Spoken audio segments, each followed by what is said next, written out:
What we will do today is do some examples for some of the fundamentals that we have learned in this course about the air pollution and air quality. The problem which you see on the screen is, I'll read that one and then proceed to do its solution.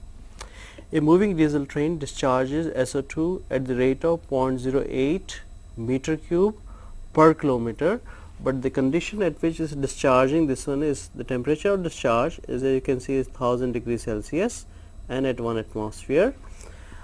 The emission gets distributed uniformly in the cross section, in cross direction, that is 90 degree to the direction of train, in a triangular shape of size 20 meter height and 600 meter base, with train in the center.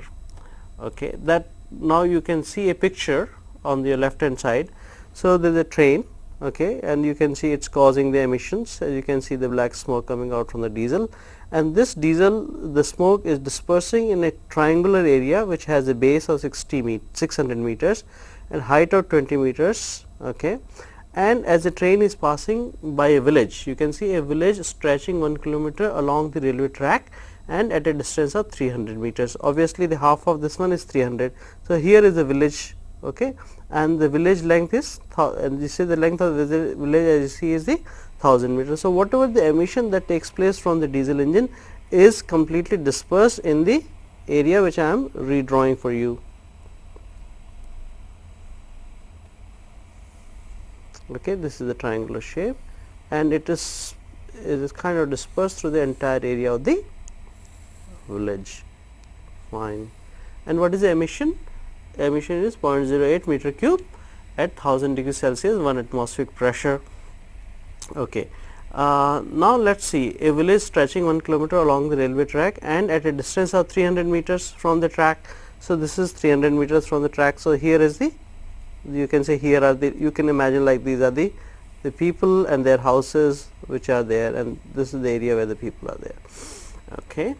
And then and we need to attain an air maximum concentration of 200 microgram per meter cube. So, in order to for villagers to be safe, we want to maintain an air quality of 200 meter cube per 200 microgram per meter cube, and the condition for this meter cube is 20 degrees Celsius, 1 atmospheric pressure, and the averaging time is for 24 hours. Okay. And also note that the temperature drops from the center of the track from at the rate 1 degree Celsius per 100 meter in the cross direction. So, whatever it says, the temperature as we go away from the center, because obviously this little heat here, as you can see, as we go away from the center of the railway track, the temperature drops. Also note that the temperature drops from the center of the railway track at the rate 1 degree Celsius per 100 meters in the cross direction. Take the temperature at the center equals to 30 degrees. So, what is saying is the temperature here, okay, is 30 degree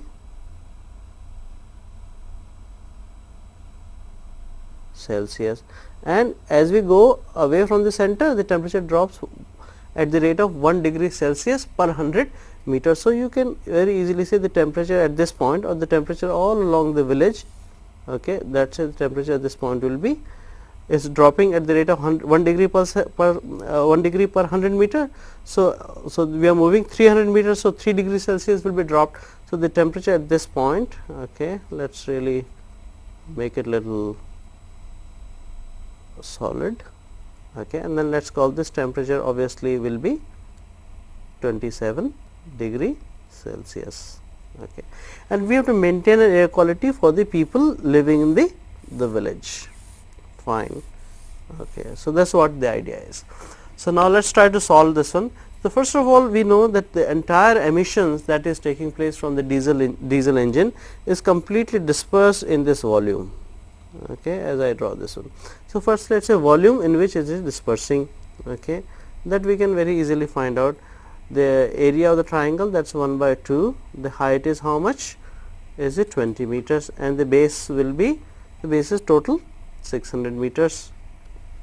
okay, and we have to find out the volume, and what is the depth is 1 kilometer or 1000 meters. So, this is the area in meter cube in which all the pollutants will be dispersed. So, let us find out this one, how much this comes out to be, and I have a calculator here. I will try to calculate this one for you quickly. 20 into 600 into 1000, this much, and divide by 2 is something 6 into 10 to the power 6 meter cube. Okay, so we will remember this number, that the air pollutants that is discharging from the diesel train will be completely be mixed in this area. Okay, now let us go to and try to find out what will be the mass of SO2 that is emitted. Okay, so what I will do is I will rub this one, okay, or maybe we can go to the next space. Okay, so if you remember, what was the SO2 emission? Was 0.08 meter cube. What condition? 1000 degree Celsius and 1 atmospheric pressure. So, let us change this, and this was per kilometer, okay, and our length of the village also was 1 kilometer. So, total emission that we got was from the train was this thing. So, let us convert this meter cube first to the 0 degree Celsius. Okay. So, then if you recall, we have the condition P1 V1 upon T1 equals to P2 V2 upon T2. Okay. And let us say I want to find the pressure is the same. So, pressure strikes off. The volume here is 0.08, and what condition this volume is? 1000 degrees. So, make it Kelvin. So, we add 273, and this is the volume I want to find out. At what condition? I want to find out this volume at the 0 degree Celsius. So, simply I can put here 273, and therefore, I can find out the value of V2, and I will do the calculation separately here. 0.08 times 273 goes to this much, divide by 1273, and this quantity comes out to be 0.0171 meter cube. Okay. This is the volume of SO2, volume of SO2, but remember at what condition? At 0 degree Celsius and 1 atmospheric pressure. Okay, fair enough. Now, I want to convert this volume of SO2 in mass, and let us do that one. So, how can I convert this volume into mass? Is, if you recall from the basic Avogadro principle, that 22.4 liters of gas, okay, let us write liter of the gas, is equal to 1 molecular weight, 1 gram, 1 mole, or I can say 1 gram molecular weight. So, for SO2, 1 liter of SO2 will take how much of the mass? So, SO2 molecular weight is 64 divided by 22.4 grams. Okay, that, and now this was for the 1 liter. So, how much volume I have here? 0.017. So, I can find out that I can also convert this into the liters, into 1000. This is liter. So, this will give me how much mass? 64 by 22.4 multiplied by 0.0171 into 1000. Okay. So, this is what is the mass of SO2. I will do the calculation for you. Into 1000 multiplied by 64 divided by 22.4. Okay, this came out to be about 49 grams of SO2. Okay, so what we have done? We have done the 2 steps so far. What we have done? We have found out the first the volume in which SO2 will disperse, that we did last time, and that came out to be, if you recall, 6 into 10 to the power 6 meter cube. Okay. And the second thing what we did was find the mass of SO2 that got emitted. Okay. That came out mass of SO2, and that we found out as the 49 grams. Okay. So, you have the mass of SO2 and you have the volume in which it dispersed. You can find out the overall concentration of SO2 in the volume that in which the SO2 got dispersed, and do not forget that there is a village which is sitting in the same volume. So, let us I will try to remove this one and we will write these numbers separately here. 6 into 10 to the power 6 meter cube and mass 49 grams. I will rub the whole thing. So, what the next step for me would be to find out the overall concentration. So, how do we find out the overall concentration? Then we can say, well, mass divided by the volume in which it is dispersed. So, that will give me the concentration of SO2 in the region. So, fair enough, SO2 concentration is this, mass is 49 grams, okay, 49 gram divided by 6 into 10 to the power 6 meter cube. I can convert this microgram into this gram into micrograms. So, that comes out to be, this will strike off. So, I simply have 49 divided by 6 is the concentration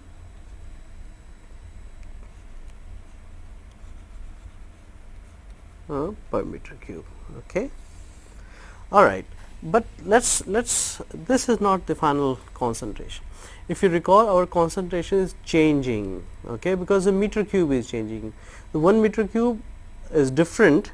If I can go back to the slide here, if you remember, you see here the 1 meter cube at this point and 1 meter cube at this point, they all are different because the temperature is changing. So, this meter cube here, 1 meter cube here and 1 meter cube here is just not the same. So, okay. So, I must change this meter cube to the conditions which are at the 27 degree Celsius. Okay. So, let us find out that as to how we can do that. We can find this the concentration at 27 degree Celsius. Okay. So, well, this meter cube you should you change this meter cube, as you can see here, as the overall meter cube.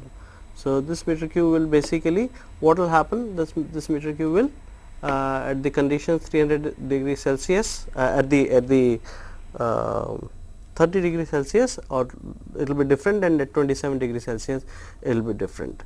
Okay. So, this either we can convert this one or as approximately, because things will not change so much. So, we can take the same concentration. So, number of trains, okay, trains that can be allowed. Okay. What we need the concentration, required concentration is 200 microgram per meter cube. Okay.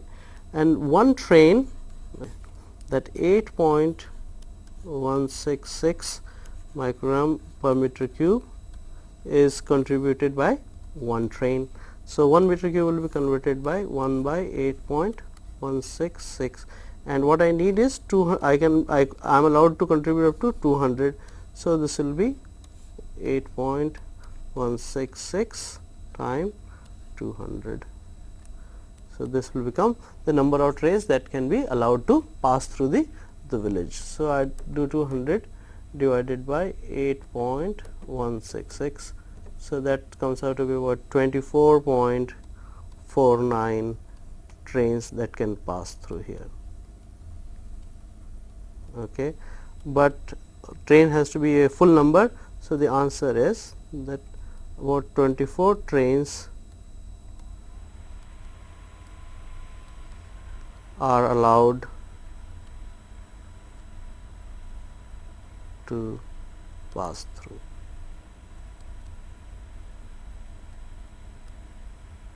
The village. This is how a simple problem we can solve and try to find out as to how many trains can be allowed to pass through. Okay, so what we did is that we found out the overall SO2 concentration in the triangular area. But what we have to remember is that this meter cube, as you are seeing here, okay, it's really a function of temperature, and the temperature within the triangular shape or triangular prism, it is changing. So I must convert this to the required temperature where my standard is. So if you recall, and if I will try to go back there, what was the standard that we wanted? 200 microgram per meter cube at 20 degrees Celsius, and what is my temperature here? 27 degrees Celsius. Okay,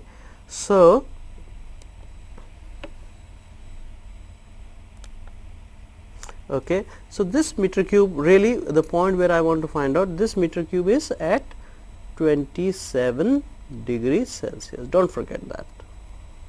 Okay, this is what I was trying to say here. Is I'm trying to make a sign at for you at 27 degrees Celsius, because the village temperature is 27 degrees Celsius, but our standard is at 20 degrees Celsius. So we must convert this concentration at the 20 degrees Celsius. So again what I will do is that again follow the method V1 upon T1 equals to V2 upon T2. So V1 is what? V1 is my 1 meter cube, and what was the temperature here?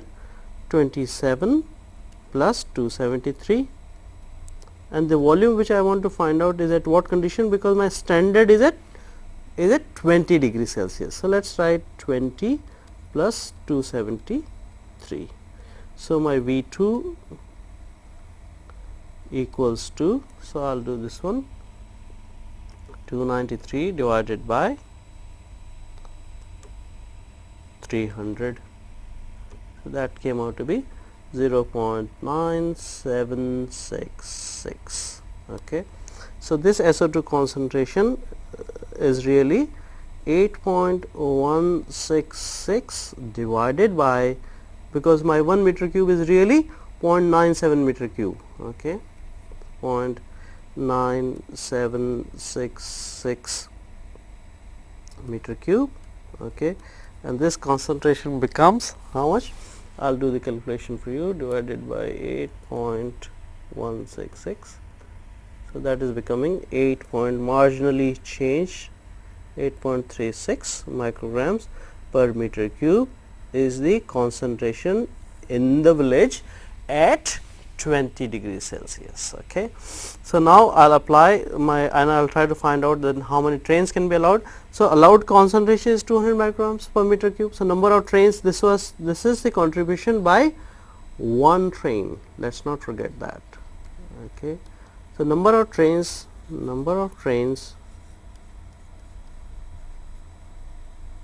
allowed will be 200. That was my standard that I have to meet, and this was at 20 degrees Celsius, and the concentration caused by one train was 8.36 micrograms per meter cube. Okay, this also I got it converted to 20 degrees Celsius. See, it is very important that you convert both the things at 20 degrees Celsius. You see, otherwise this temperature here, as you see here, was at 27 and my standard was at 20 degrees Celsius. So, it is very important that I convert everything to the 20 degrees Celsius. So, then I divide this, and then let me see what the answer is. 200 divided by 8.36, and that comes out to be 23.92 trains that can be allowed to go through this one. Okay, so what answer came out to be? Number of trains, or diesel trains rather, that can pass through the village came out to be how much? 23.92. Okay, but then obviously the train has to be a full number, not the fraction. So, actual answer should be 23 trains that should be allowed to pass through the village. It was an interesting problem. It involved some practical aspect of what we have learnt, and also apply some of the concept of simple conversion and applying some sense of emission to the air quality standards or air quality norms that we need to attain. So, what we will do is we will move to the next problem now. Okay, you see the problem on your screen now, and then we will try to understand this, and you have done this the background is already there. So, what we are looking at, the question is what will happen. Okay, I think I should write here what will happen. Okay,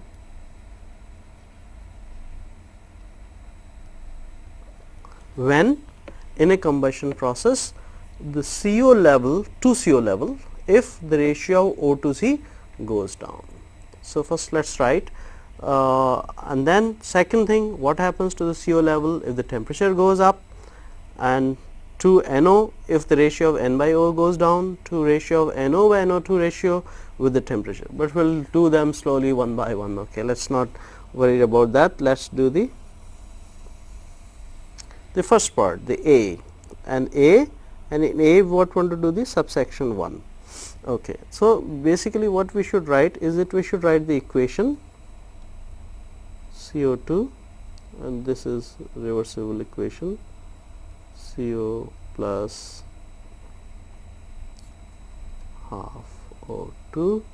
Okay, and then forget that there is also energy will be on the other side. Okay, this is what is the reaction. So, what will happen since it is a reversible reaction? So, first suppose I am simply saying, you know, of course, the mathematics we had developed, but also we can apply the common sense. If the oxygen O by C ratio is going down, okay, O by C ratio is going down, it means my oxygen content is becoming less and less. Okay, if my oxygen condition become less and less, then I am going to produce, because the combustion will not be complete. So, my carbon monoxide will go up. Okay, so will rise. Okay, let's I'll do it once again for you, and so that there is no confusion about this. Okay, as you can see here, again let us write the reaction. In the combustion, what happens? CO2 can be the reversible reaction, it can be CO and oxygen, as you can see here. Okay, the question says O by C goes down, O by C goes down. O by C going down means oxygen is going down, then oxygen is going down means this level is low. So, then the reaction will be in this direction. Okay, so the reaction will be this way, we will produce more CO. Is that clear? Okay. Achha, now let us try to answer problem A part 2. What will happen to CO if the temperature goes up? So, if I say, okay, then we have to write the stoichiometry and the equilibrium constant.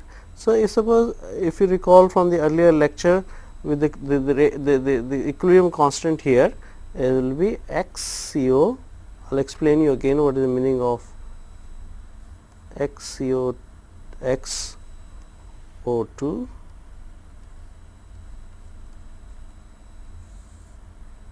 by XCO2. X are the mole fractions. Okay. So, this I can write certainly the equilibrium from my chemistry background, and then this K equals to, as you will recall, is 3 into 10 to the power 4 exponential minus 6700 by RT. Okay. If you see this one, if the temperature goes up, okay, now I am saying temperature goes up, what will happen to CO? Will it go down or it will go up? It will certainly go up, because we can see from here that if the K as my temperature increases, okay, the K value will go up, and so will be the CO value. That is very clear. So, what we have answered that in combustion process, if we are decreasing the oxygen content, okay, then the CO level will go up, and also we are increasing the temperature in the combustion process, the CO level will also go up. Okay, that you can very clearly see. So, now what we will do is we will take the, so now we have done A part 1 and part 2. So, let us go to part 3 now. Okay, so now we have section for question A subsection. Let us do the part 3. So, the question is what will happen to NO, okay, if N by O ratio goes down. Okay. If my N by ratio is going down, it means what is happening? If N by O ratio, it means I am putting more oxygen, putting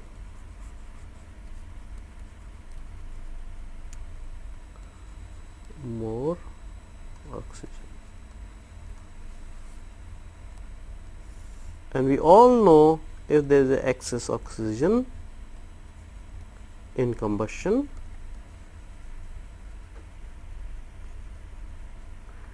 more NO is formed. And recall that what was that NO used to be? We used to call it thermal NO, okay, or the thermal NOx. So, the answer is, if this ratio is going down, means NO is going up. So, answer is NO. Under this condition, NO will rise. Okay. Now, let us do the part 4 of the section A. I will again remove this A and part 4. Okay, this is a little interesting, because now it involves both NO and NO2. Okay. It says what will happen to the ratio of NO to NO2 ratio with temperature. As the temperature is rising, what will happen to NO and NO2. So, for this we will have to slightly write some equations, and that I will do here for you. If you recall, for this one, that what was the formation?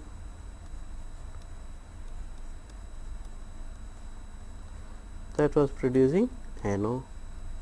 Let me write this as the equation 1, and this is this NO which can further convert into NO2.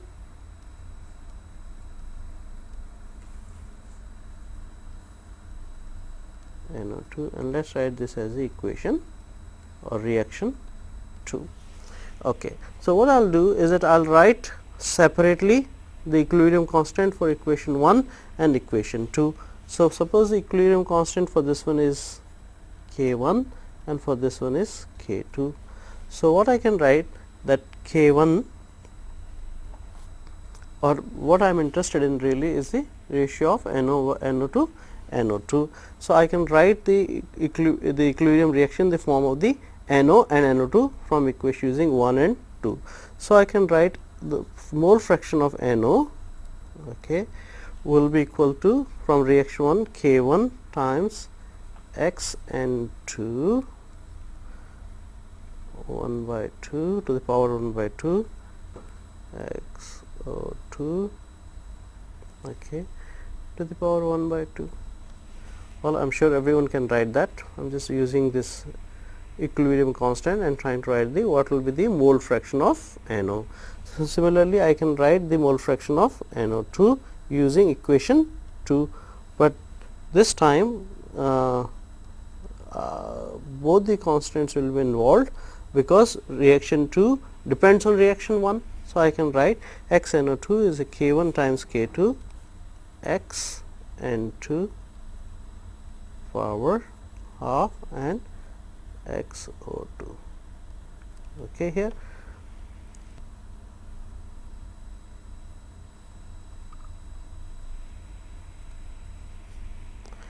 Okay, let us try to this is what is the thing that will come.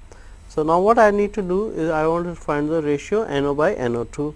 So, I can find out the ratio XNO by X NO2, okay, K1 will cancel, okay, and this will cancel, and then I'll have the 1 by K2 times X O2 1 by 2, okay, and this K is a function of temperature, okay. What happens, all you can recall is as the temperature goes up, the temperature goes up, so the K will go up. We all know from the basic chemistry that the K will go up. This K2 will go up. So if the K2 goes up with temperature, what will happen to this ratio? This ratio will decrease, okay. I can try to give you the value of K2 if you like. K2 equals to 2.5 10 to the power minus 4 times exponential minus 13720 by RT, okay. So the temperature will, as the temperature will go up, the value of K2 will also go up. If the K2 goes up, okay, the ratio will come down. So let's we haven't written the final answer, so let's write the final answer here. Okay, when the T is going up, okay, K2 is going up, K2 is going up means this ratio is coming down. So with rise in temperature, the ratio of NO by NO2 will come down, okay. Is that clear? Okay, that sounds good. So let's go to the next problem now. Okay, we'll do another problem, okay, and this is problem about the internal combustion engine. And then oh no, I think we need to answer something else before we do this. There is a B part also of the problem. We kind of didn't look at the B part. Okay, so let's write the B part also. So we'll rub this. Now the B part says, let's make it B here. B, it's in the ambient air. Okay. Now this was inside the process, combustion process in the ambient air.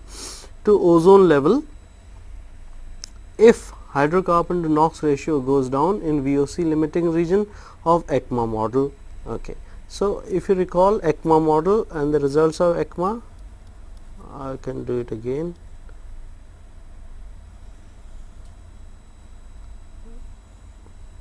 Okay. What was here?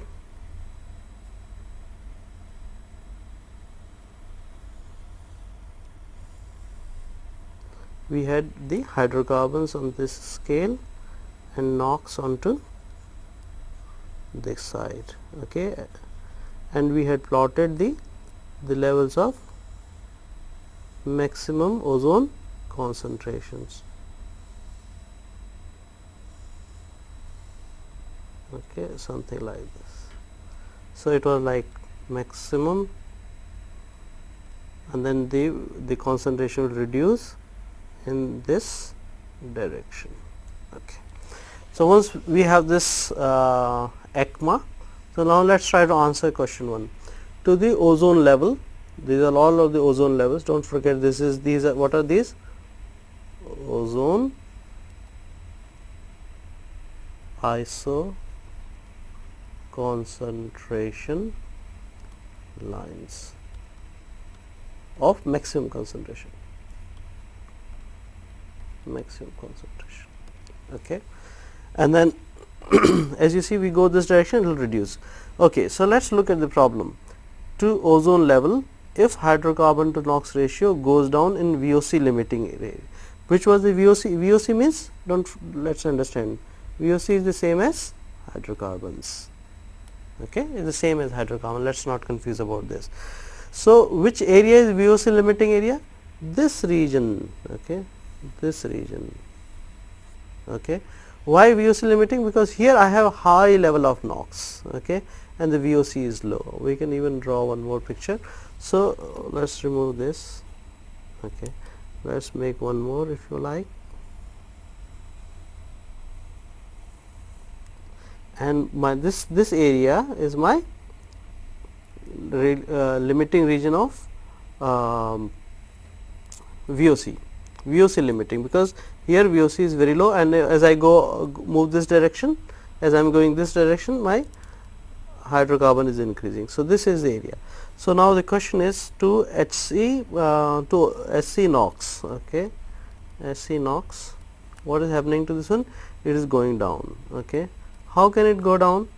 Okay, I can either reduce NOx, okay, or sorry, I can increase NOx. So I am increasing the NOx. Okay, it has to go down, so I can increase the NOx. So it means if I am increasing, then I am moving in this direction. Okay, okay. As I move in this direction, my ozone levels are dropping, because this is the maximum ozone concentration. Then smaller, then smaller, then smaller, then smaller. Okay, so by increasing the NOx, I will reduce the ozone level. Okay. Somebody can argue, well, I can reduce this ratio by decreasing hydrocarbon. Let us consider that also. So, okay, at least we understand, if we are decreasing this ratio, my ozone level is also decreasing. Okay. Why decreasing? I repeat, this in order for this ratio to go down, my NOx must increase, and I am increasing the NOx. Okay, as you can see, I am going from down to up, or down to up, as you can see, and my ozone level is going down, and I put the down arrow here. I can also decrease this ratio by decreasing the hydrocarbon. So let us see if I can remove this. Okay, how can I go by? I can decrease this ratio by decreasing the hydrocarbon, means again I am moving in this direction. Okay, so if I move in this direction, what is happening? Again my ozone concentration is dropping. So I can conclude that as this ratio goes down, my ozone level will also go down. So answer is ozone level will go down with the ratio SC NOx goes down. Okay, that is what is the answer that I will give to problem B, section 1. So we answered this one. Okay, let us quickly also answer the next part. Okay, I will reduce. So what I will do is I will remove this. That is fine. Let us remove. Okay, still looking at this ECMA model. Then say the question is, what will happen to ozone level in hydrocarbon saturation region of ECMA model with reduction in hydrocarbon. Okay. So it's we have to again look at this figure. Okay, I am reducing the hydrocarbons. You see, I am moving in this direction. I am reducing the hydrocarbon. I am moving in this direction. I am reducing this hydrocarbon. And what is happening to the ozone? Ozone more or less remain constant. Why it remains constant? You can see, because these lines, as you can see them, they essentially appears to be, and it is parallel to my x axis on which I have plotted hydrocarbon. So the answer is for part 2, there will be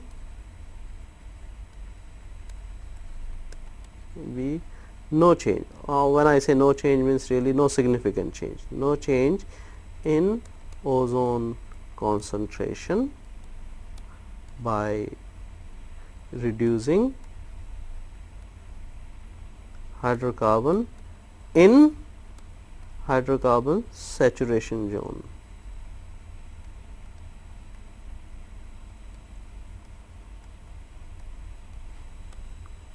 Okay, you see here, this is the key part in the hydrocarbon saturation region. So you can see this is the region, lots of hydrocarbon. Okay, and then even if I in this region, okay, if I can take this window, even in this region I am reducing the hydrocarbon, moving from right to left, as you can see, but there is no change in the ozone. It is funny, but this is true. Okay, let us go to the next problem, because we are all doing the problems today.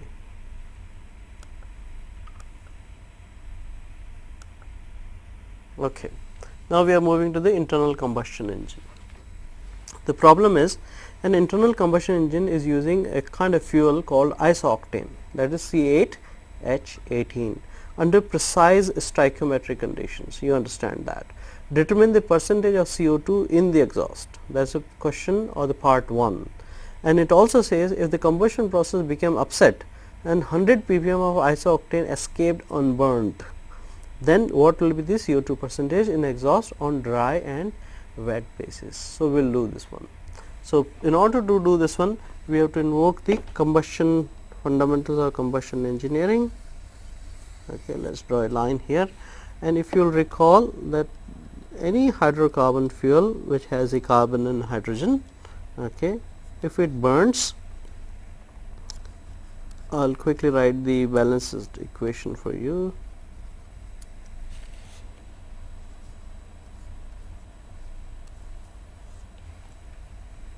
Oxygen plus, don't forget the nitrogen that comes in,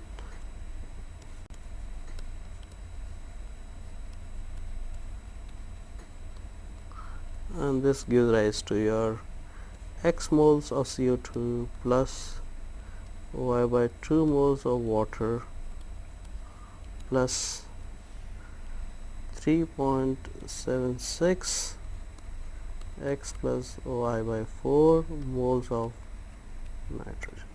That is a complete combustion under the stoichiometry. So, if you recall, if we say for 1 mole, let us not forget that here it is just 1 mole. So, what are the reactants for 1 mole? Let us call that reactants are, this we have done before, but I will do it again for you. The reactants, or let us call this reactant really, as I used last time, I must use the same thing, is the F. How many moles? This plus this, so I can say 4.76 x plus y by 4 moles. Okay, they are the reactants. And look at the products, I can also write the moles of the products. Products are on my this side. So, x mole of CO2 agreed, y by 2 moles of H2O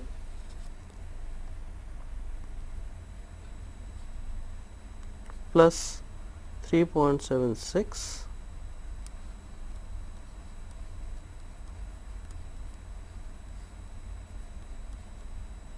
these are the total moles on my product side. Okay. So, the percentage CO2 in exhaust,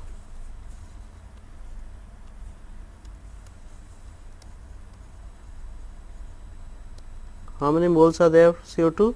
X divided by the total moles that I have here, okay, in the exhaust. So, that is nothing but or if I want to find out, I can find out this one right here. So, what is my value of x? X equals to 8 and y equals to 18. Okay. So, I can find out the moles. So, x is nothing but 8.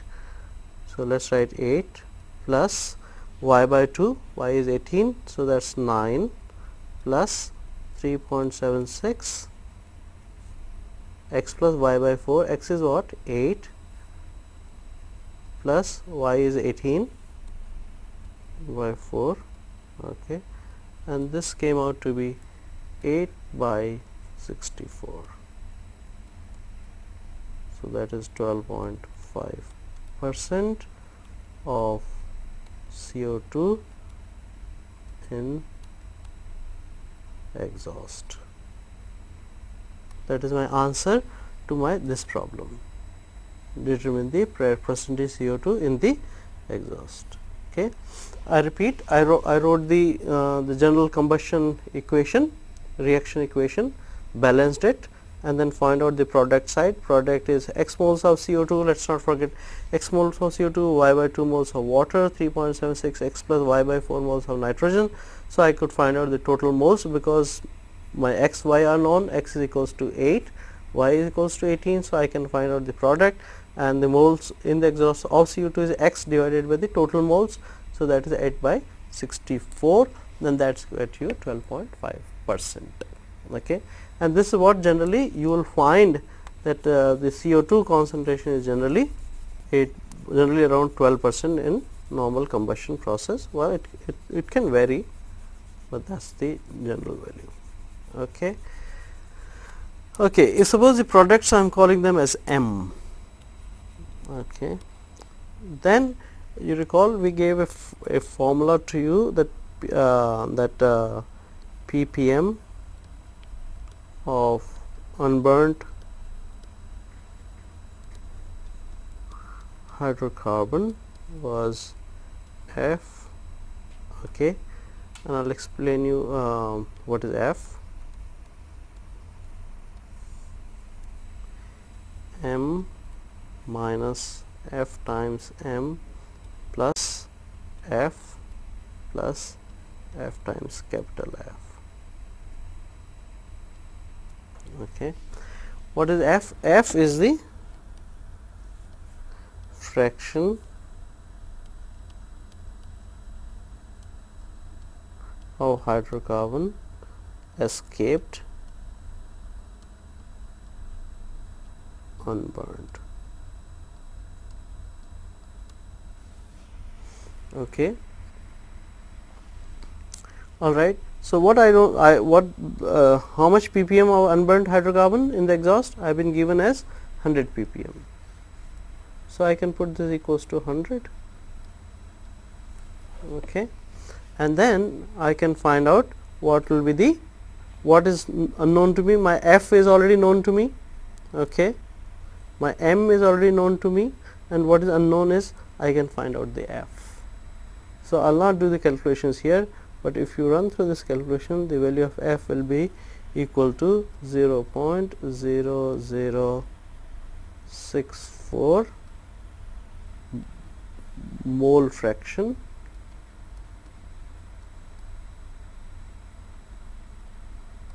of Ci8H18 that got escaped.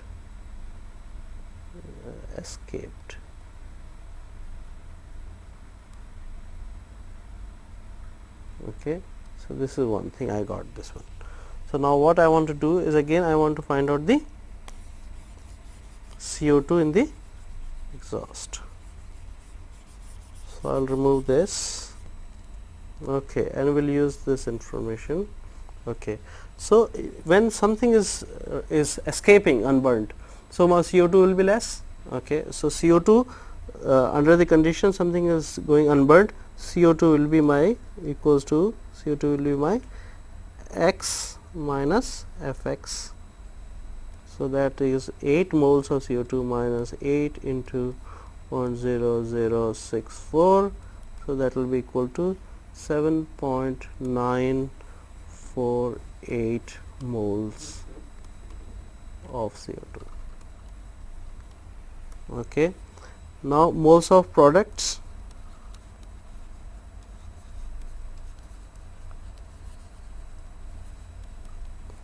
That will be equal to,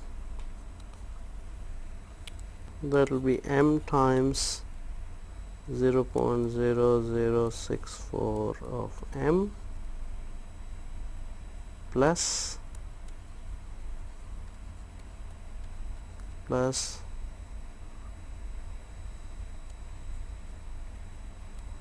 64 of 59.5. Okay.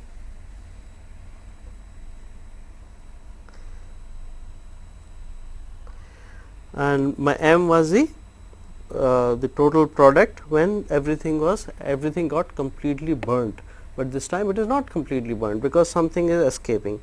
So, if you recall, what was my moles? M was 64 minus 0.0064 times 64, and this is the portion which is showing up in the exhaust. So, I will just simply add this one up, and this is the portion that is coming out from the reactant side, because reactant completely did not convert into CO2 and hydrocarbons. So, those portion of the reactant will come up as such. So, this becomes 0.38.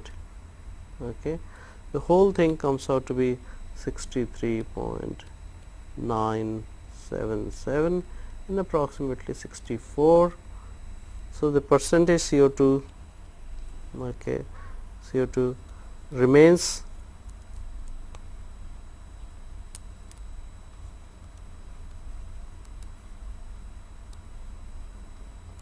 nearly the same, or there will be slight change actually, because what you have to do really now is 7 point, that answer will be 7.948 divided by 63.977, and that came out to be, I can show you that number, 7.948 divided by 63.77, that came out to be 12.46, almost the same as the last time. Okay. And now another part of the question says that exhaust on dry basis. Okay. So, this was the wet basis because we had considered the moisture. If you do not consider the moisture, then what will be the value? So, I can remove this now. So, I will not consider the moisture and I can find out on the dry basis. Okay. So, in the exhaust CO2 is the same 7.948, okay, and total was 64, okay, minus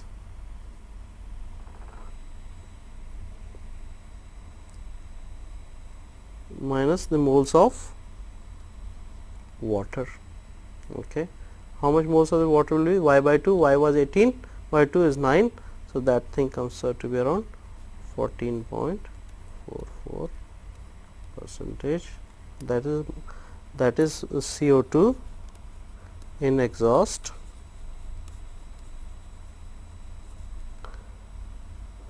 on dry basis.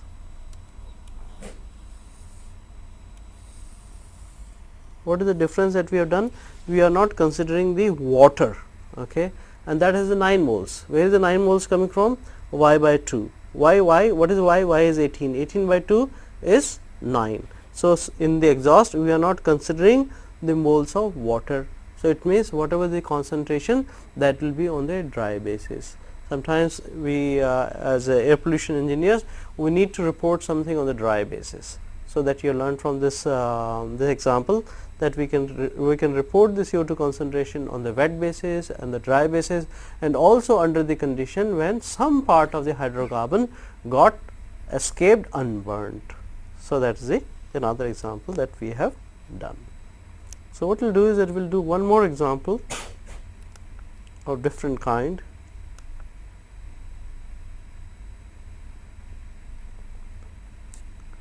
Okay, this is the question problem 4 that we are doing is examine the particle size data given in table 1, and I will show you table 1 in a moment. Plot the data on the log probability plot as in the figure 1, that also will give you the figure 1, and then answer the following question: is the particle size distributed log normally? What is the mass median diameter of the particle, and what is the geometric standard deviation of particle mass distribution? This information we require a lot in terms of looking at the particle size distribution in the ambient air. So, what we will do is go to the next one. Okay. Here is the data which is given to you in the table 1. So, what the people have done, something what we do the sieve analysis for that matter, that this is the range of the particles, okay, and what was the concentration in this particular range, as you can see, and the mass in the range, how much was the mass, that you can see, and this is the cumulative mass. So, the between the particle size, let us say example, let us say 2 and 4, the minimum diameter was 2, okay. The concentration in the particle size range 2 to 4 was 14.5, okay, and the mass size of the particle in this size range was 7.25, as it was the percentage mass. So, the cumulative mass was 0.5, okay.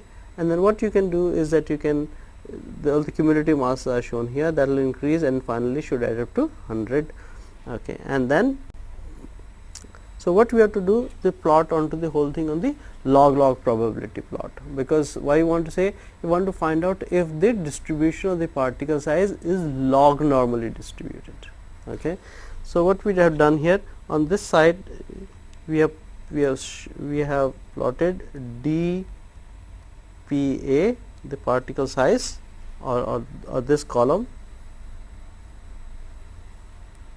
okay, and this side we have plotted cumulative. No, I am sorry, we have, this is the other way around we have done. This side we have plotted the particle size, that is my dPA, and this side plotted cumulative mass, which is this column.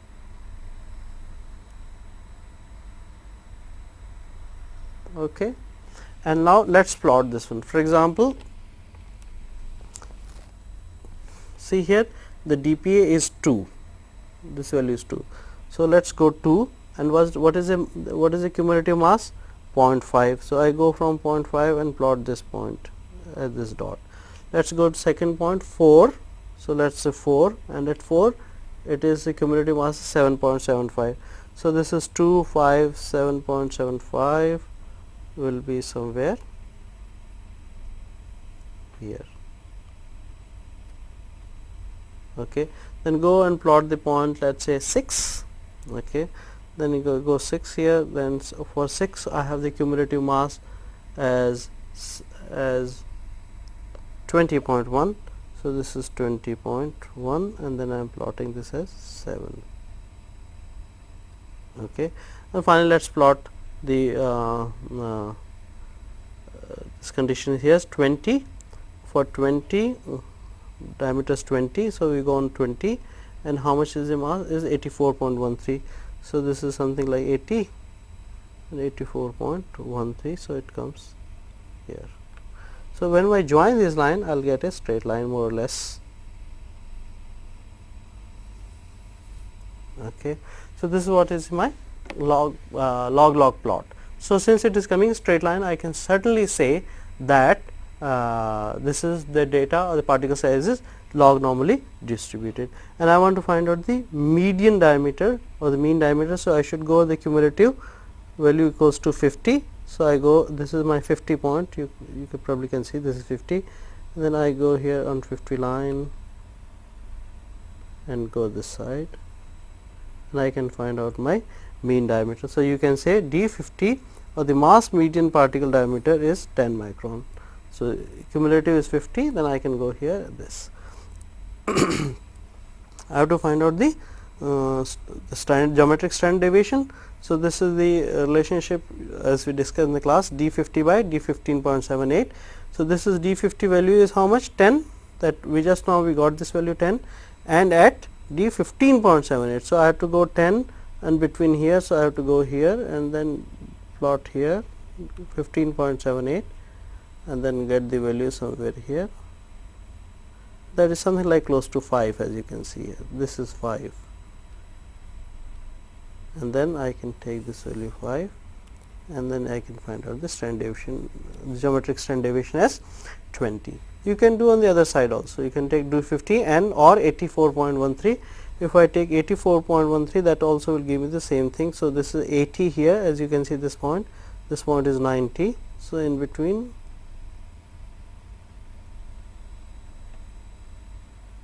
and this you are getting